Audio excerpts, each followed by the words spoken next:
There was so much that happened in week 6 fantasy football. The problem was, not a lot of it was good. That's why we're diving into the waiver wire for week 7.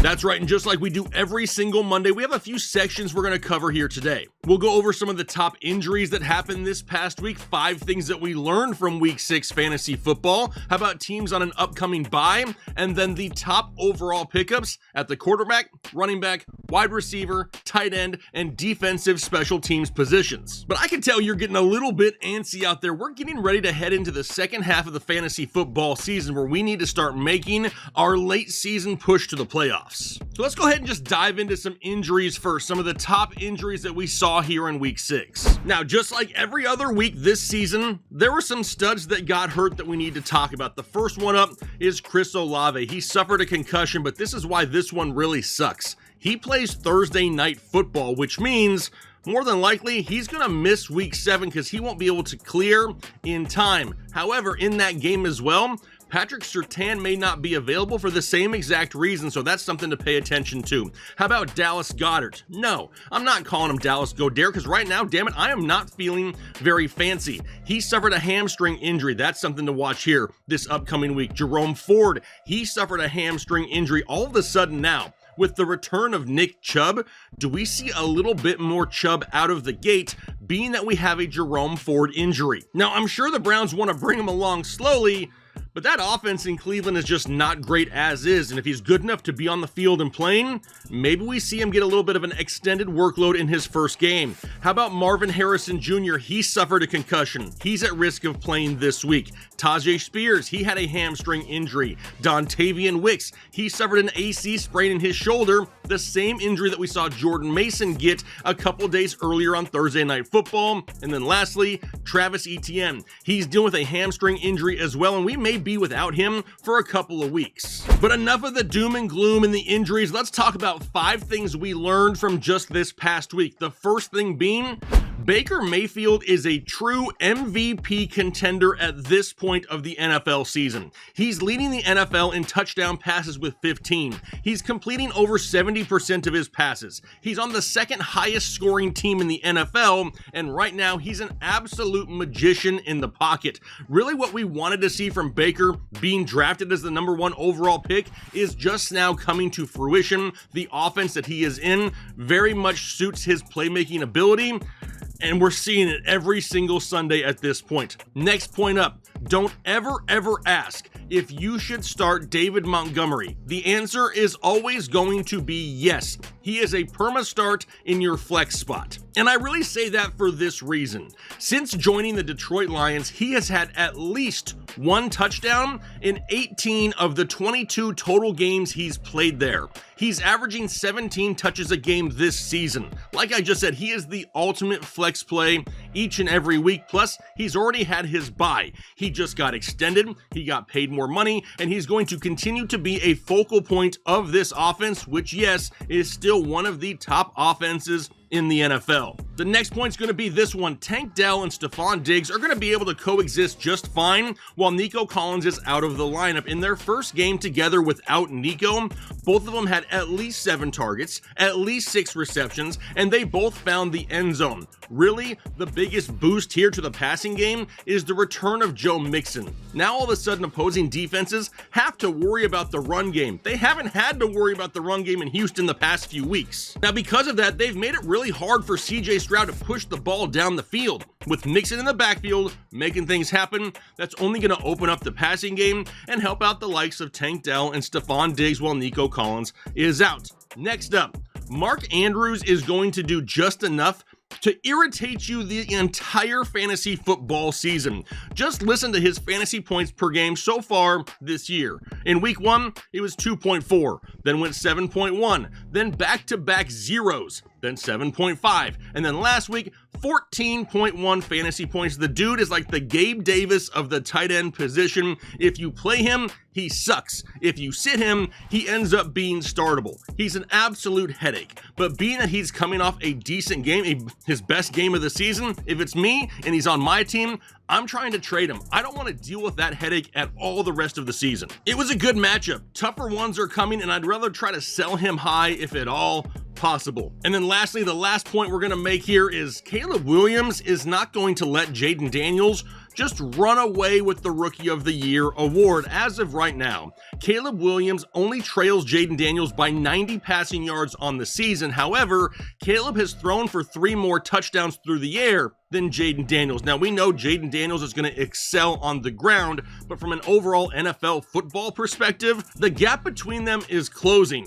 The Bears have won 3 straight ball games. Right now, the Chicago Bears and the Washington Commanders are both 4-2. Chicago is a top 12 scoring offense in the NFL, but really Caleb Williams needs to keep it up because he's had some pretty easy matchups here as of late that really helped his cause. Games against like the Rams, the Panthers, and the Jacksonville Jaguars. But if he can keep this momentum going, it's going to be a horse race to the finish between Caleb Williams and Jayden Daniels for the Offensive Rookie of the Year award in the NFL. Which is kind of a good transition into who's on bye in Week 7, because Caleb Williams is one of the players on bye this week. The Bears and the Cowboys, only 2 teams in Week 7, find themselves on a bye. So for the Bears, we're not going to have Caleb Williams, DeAndre Swift, DJ Moore, Keenan Allen, or Cole Kmet. For the Cowboys, no Dak Prescott, no CeeDee Lamb. Maybe a few of you out there were utilizing the likes of a Jalen Tolbert or a Jake Ferguson. They're not going to be available this week either. Which will now bring us to Week 7 and some of the best potential pickups out there on your waiver wires right now. So let's go ahead and dive into some quarterbacks. And this week we got 5 quarterbacks we're going to talk about that are potential waiver wire adds. The first one being Sam Darnold. Now, he is the highest owned player on the list, currently at 60%, but they're coming off their bye week, so he may have been dropped over their bye week. Just go out there and take a look. They got a matchup this week going up against the Detroit Lions. Now, Sam Darnold has thrown for at least 2 touchdowns in 4 of the 5 games this season, and we know that the Detroit Lions just lost Aiden Hutchinson to a gruesome injury, which means the pass rush won't be in the backfield as quickly, and maybe Sam Darnold can capitalize on that. Plus, we also know Detroit is super hard to run on. They're going to have to throw the ball to find success this week. Then we also have rookie quarterback Drake May of the New England Patriots. He's only 14% owned right now, and his matchup is as good as it gets going up against Jacksonville here this week. Now, he's coming off of his first start last week where he had 243 yards and 3 touchdowns,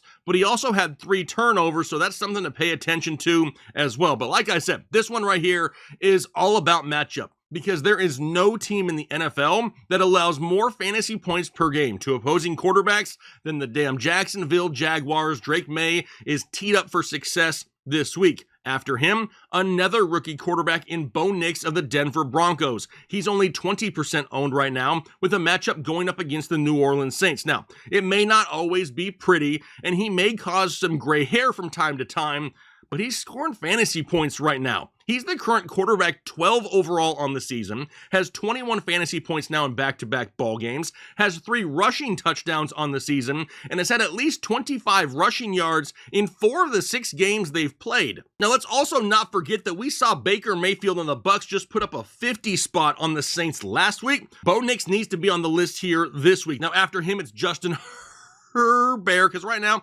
starting to feel a little bit more fancy, I guess, as the show is going on, but he's currently 45% owned. He's got a matchup this week going up against the Arizona Cardinals. He hasn't been killing it this season, so he may have been on your waivers anyway. But now he gets a great matchup going up against the Arizona Cardinals, who allow the 4th most fantasy points per game to opposing quarterbacks at 20 points per game. Now, I know the passing game for the Chargers has been anything but elite this week, but in this matchup, he's got a great opportunity to be a safer start if you need somebody as a bye week fill-in. And then we also have Andy Dalton, who's basically been in this show since he got the starting job. He's only 15% owned. Now he's got a great matchup going up against the Washington Commanders. We just saw Andy Dalton last week with another 2-touchdown game, but this one is all about that matchup once again going up against Washington. They allow the 9th most fantasy points per game to opposing quarterbacks at 18.6 points per game. I also expect Washington to get a lead, which means Carolina is going to be throwing for all 4 quarters, trying to play catch up. So that'll go ahead and get us through quarterbacks, though. Let's go ahead and move over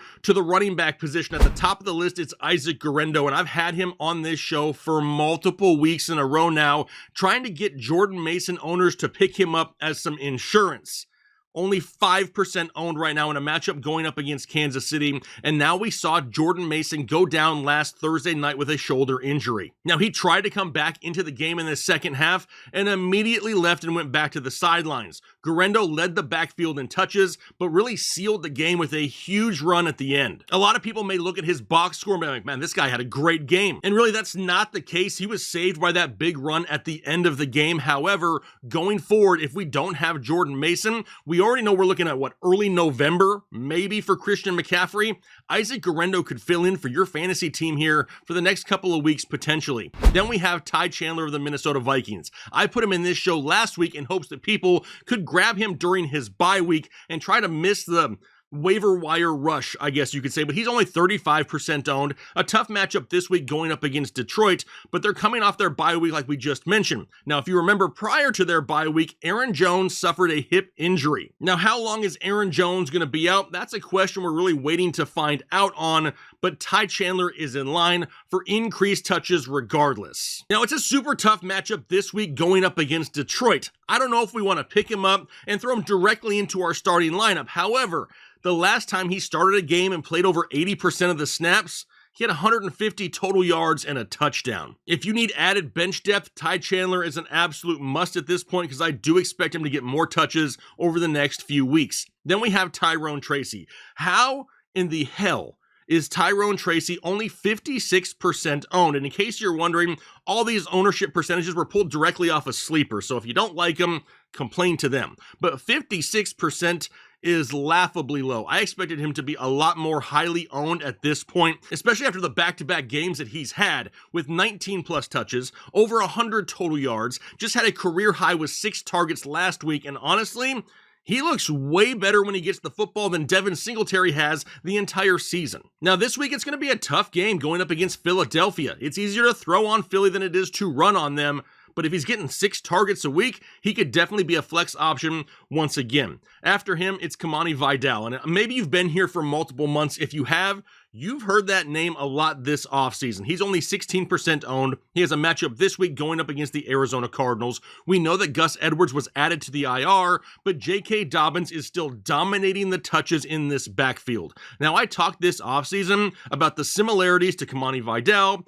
and Jim Harbaugh's old running back when he coached with the 49ers, Frank Gore. They really do have some similarities, but with J.K. Dobbins fully healthy, he's going to dominate the touches so much that Vidal probably won't be fantasy startable. Don't get caught up in the fact of the touchdown this past week, because if it wasn't for that, you may still not even know who the hell he is. So with Gus Edwards already on IR and J.K. Dobbins having a lengthy injury history, Kamani Vidal is a great stash second half of the season. How about another rookie running back though, Trey Benson of the Arizona Cardinals? He's owned in 28% of leagues. His matchup this week is going up against the Los Angeles Chargers, and I don't know if you caught it or not during week 6, but James Conner did suffer an ankle injury. It seemed like a minor injury. He came off the field, had his ankle taped up. He was running sprints along the sideline. However, if he's limited at all, we could see more touches in the near future for Trey Benson. Now, Trey Benson hasn't looked like a great stud running back here to start the season. However, he really hasn't gotten more than a handful of touches a week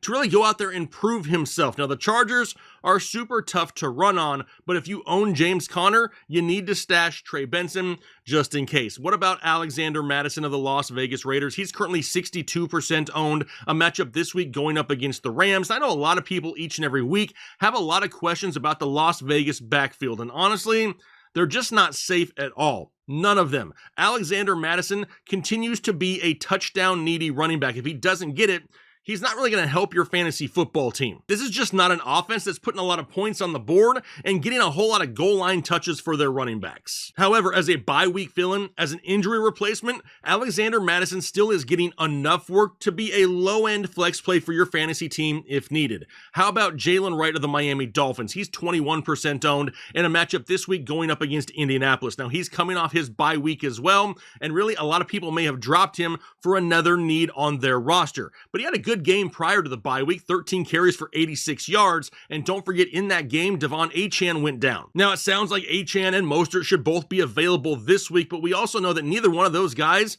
have a tendency to stay healthy. Now, I don't know if you've noticed or not, but with all the injuries in fantasy football this year, we may want to try to stash a high upside running back on our bench, a guy like a Jalen Wright. We still have no idea when Tua is going to return, which means this passing game isn't going to be elite, which means we're going to be running the ball a lot on the ground. It's a great matchup this week going up against Indianapolis, so if for some reason Devon Achane does not play, Jalen Wright could be fantasy startable this week. What about Blake Corum, though? He's only 21% owned in a matchup going up against Las Vegas, and really, this is just Kyren Williams insurance. He is not startable yet, is Blake Corum, but if you are a Kyren Williams owner, Blake Corum is a must for the bottom of your bench here in the second half of the season. And then lastly, I had to end it with Sean Tucker of the Tampa Bay Buccaneers. He is 0% owned. Now, nobody in fantasy football out there owning or starting Sean Tucker, but now a matchup this week going up against Baltimore. But really, I think a lot of people are asking, where the hell did that come from? 17 touches, 192 total yards, and 2 touchdowns. Now, a lot of it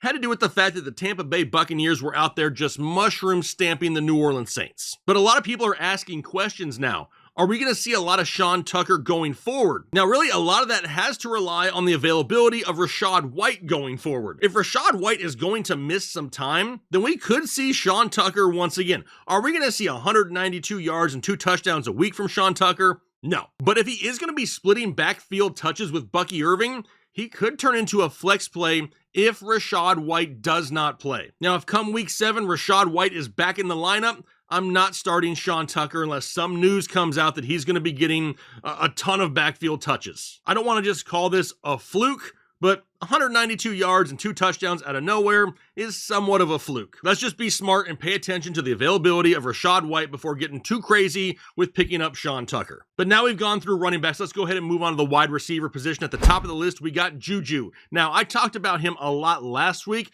and hopefully a lot of people snagged him while he was on his bye. Then, I checked my notes. 33% owned right now. What are y'all even doing out there? Pick up Juju Smith-Schuster if you possibly can. In a matchup this week going up against San Francisco. In his last game prior to the bye, he had 8 targets, 7 catches, 130 yards. The clear number 1 wide receiver option for Patrick Mahomes and this Chiefs offense. Now, I don't know why more people didn't pick him up on his bye week, but I'm going to make Juju my self-res pickup of the week. Now, Self-Res is an amino acid infused coffee that delivers more than just caffeine. It includes L-tyrosine, which is meant to increase energy, improve your mood, and even reduce stress. Plus, it's a veteran-owned company, and we would love to support them. If you love coffee and you're looking for that little bit of a added boost to your morning joe, Self-Res coffee is for you. So head over to selfres.com and throw yourself a lifeline right now. There's links to everything down below in the description. So like I said, quit messing around and go out there and grab Juju. After him is Michael Wilson of the Arizona Cardinals. He's 27% owned in a matchup this week going up against the Chargers. Now, we also know that Marvin Harrison Jr. is currently in the concussion protocol, and Trey McBride actually got a little bit banged up last week as well. We already talked about the James Conner injury, which means Michael Wilson could see a definite uptick in volume here in week 7. We know the Chargers are easier to throw on than run on, so Michael Wilson is an option. After him, it's Demario Douglas of the New England Patriots. He's only 14% owned. He was on this show last week. Hopefully you benefited from that, had a great week 6, but he's got an even better matchup this week going up against Jacksonville. He was Drake May's top target this past Sunday. He led the team in targets, yards, and found the end zone as well. He's really always been a high target guy, and now a great matchup. He needs to be picked up. How about Romeo Doubs and Christian Watson, both of the Green Bay Packers? For Doubs, he's 51% owned. Christian Watson, 42% owned. They're going up against the Houston Texans here this upcoming week, and it's going to be an absolute fantasy nightmare to figure out which wide receiver in Green Bay is going to pop off weekly. But with the way that Jordan Love is playing right now, they all need to be owned. We also saw Dontavian Wicks and Jaden Reed get a little bit banged up last week. Now, obviously, in my opinion, Jaden Reed is option number 1 here when it comes to wide receivers, but after that, it's really a crapshoot. But we saw last week how Jordan Love can supply multiple wide receivers, and now that Romeo Doubs is back in the mix, he needs to be on fantasy benches as well as Christian Watson. After him is Josh Downs. He's currently 68% owned in a matchup this week going up against Miami. Now, honestly, he would probably remain top of this list if we knew for sure that Joe Flacco was going to be under center. Over the last 3 games with Joe Flacco, Josh Downs has had 30 targets, 24 receptions, 217 yards, and 2 touchdowns. We really need to find out who's playing quarterback this week, though, for the Indianapolis Colts. If it ends up being Joe Flacco once again, we can fire up Josh Downs again. After him is Bub Means. And a lot of you are going, who the hell is Bub Means? Well, he's a rookie wide receiver out of Pitt, and he just led this team in targets last week. We know that Spencer Rattler is looking his way. He was the only wide receiver to even score a touchdown, but most importantly, don't forget, like we talked about at the beginning of this show, Chris Olave is more than likely going to miss this game because he will not be able to clear concussion protocol in time. Now, in a matchup going up against Denver, we also have to remember that Patrick Surtain suffered a concussion last week as well, and he may not be able to clear concussion protocol in time either. Now, does that mean I want to pick up Bub Means and throw him directly into my fantasy football lineup? That would take some major cojones. But honestly, I wouldn't put it past some of you to want to absolutely do it, but we got to talk about him because Spencer Rattler is looking his way, and now with no Chris Olave, he could again. Which means we'll tie up wide receivers here with Devon Vele of the Denver Broncos. He's only 2% owned right now in a matchup this week going up against those New Orleans Saints, but he's only played in 2 games this year. However, in both games, he's tied for the team lead in targets. Not only is Bo Nix playing pretty good football, but he's also looking the way of Devon Vele quite often. Now, he's more of a deeper league option, but if you need help at the wide receiver position, when this kid's on the field, he does pretty well. So now let's go ahead and transition to the tight end position, where we're going to talk about Noah Fant first. He's only 20% owned in a matchup this week going up against Atlanta. Not huge volume going his way, but he's starting to be looked at a little bit deeper down the field, so he doesn't quite need as much volume. He's averaging over 10 yards per reception in 4 of his last 5 games played, and now a matchup going up against Atlanta. They allow right around 9 fantasy points per game to tight ends. If you need one, Noah Fant is an option.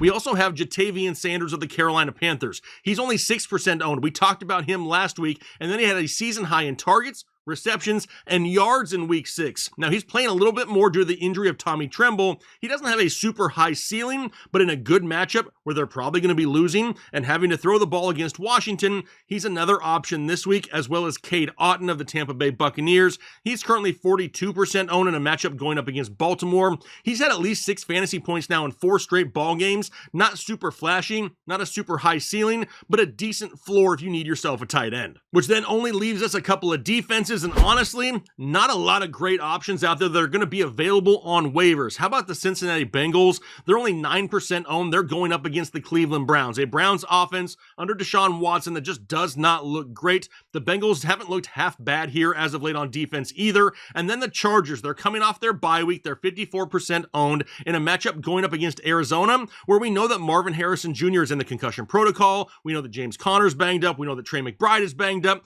Maybe we see a little bit of an added boost to the Chargers defense this week as well. Which means the only thing we really have left that we talk about on a weekly basis is which players can we drop here now in fantasy football. And honestly, we need to continue to be a little bit smart here in this area and do it similar to how we did last week. There are so many injuries and so many inconsistent studs that it is impossible to go out there and blindly tell you just to drop a player. I spent more time in the comment section on this video last week than I have probably in any video in a long time. And I'm gonna go ahead and do it again here this week, given the situation, the overall landscape of fantasy football. So if you're wondering whether or not you should drop a player to the waiver wire, leave those comments down below in the comment section. If you can just tell me who you want to drop and who you want to pick up in their place, I can try to help you make those decisions. I'd rather have some of those one-on-one conversations instead of just blindly telling you to drop someone when I really have no idea who you're gonna pick up in their place. Because now is not the time to go out there and get a little bit too cute with some of these higher level players. Now, if you enjoyed today's show, do me a favor and hit the like button if you haven't already, and then consider subscribing if you're not subscribed either. A lot of people watch the shows, but they don't subscribe. It's somewhere usually right around 30 to 35%, so if you're not subscribed yet, please do so now. But I'm gonna go ahead and get out of here for the day. Hopefully you guys enjoy the rest of your day. Best of luck here in week 7 to your fantasy football team, but most importantly, do your part to make the world a better place.